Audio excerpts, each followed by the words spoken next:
And I got all the tools that I'll need all put up or all put out. So now it's time to load up old Betsy over there. All right, I'm going to kind of show you what's going on with the second part of that rail. I have it rough drawn out because I'm going to have to cut out a new piece because that one piece that I talked about earlier will not work at all. It's cracked all over the place and everything.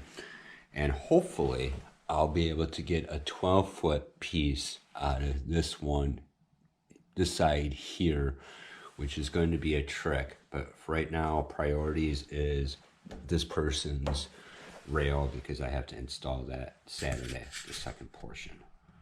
Unfortunately, with this piece here, I'm going to have to use that Milwaukee circular saw. I have a DeWalt plugged in one, but it just doesn't reach that depth of that one. So I'm going to cut that out. I'm going to probably go through 2 batteries, maybe 3. And then I'm going to run it through the planer and get it nice and flat, and then we'll start cleaning her up and getting all the holes all taken care of. I totally misjudged that. I think I said 2 or 3 batteries. This is still the same battery. Still got 3 bars. So that's a 4-foot piece. A little bit over 2 inches thick. So, but I prefer corded ones yet for something this thick. But gotta use what you got, right? I'm going to show you how I tackle this. You know, usually people get at least one side all straight, you know, that whole procedure. But I'm going to run this through the plane a little bit because I got a lot of material that I can sacrifice. This way I can see what I'm working with and to see if I'm going to actually need my planer bed, because it's a lot easier to cut this on the table saw if it's thinner instead of as thick as this. And as you can see how thick that is. So I'm going to run this through the planer first, clean it up a little bit and see what I have to work with, and to decide if I want to plane it down to the proper width. All right, I got that side all squared up. I highly don't recommend doing it this way. This level is taped to the board, so this way when I run it through the table saw, I can get one flat reference side, and then now I can cut the sides. I can flip around, cut the sides. So as you can see how much of a gap there was. But like I said, I don't recommend doing it this way. It's kind of sketchy. So, but I had to figure out the easiest way possible. Unless if someone wants to give me a free saw, I'll be grateful.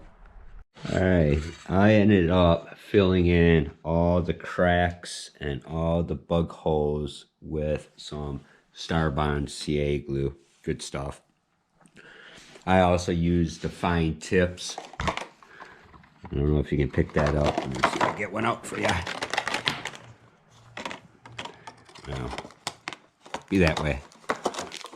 And then I'll use the fine tips to get in there and let it run through, and then continue to fill it after I spray it with a little bit of accelerator.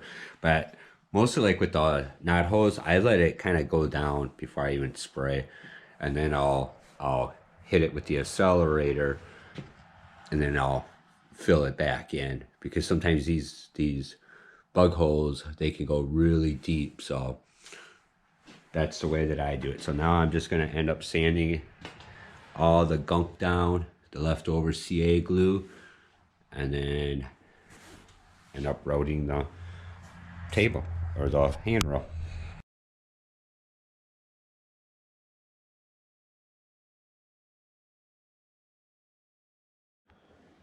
I got everything all taken care of. I got all the little bug holes filled, the cracks. Everything's all prepped to sand. The only thing I have to do is run some 220 sandpaper over it. So this way when they stain it and poly it, it's going to be all ready. And when I'm done, I will end up shrink wrapping it as tight as I possibly can, so this way no moisture will get into it. And of course, it will be stored away for this following week so we can get going on making the rail. So then I got to move everything around.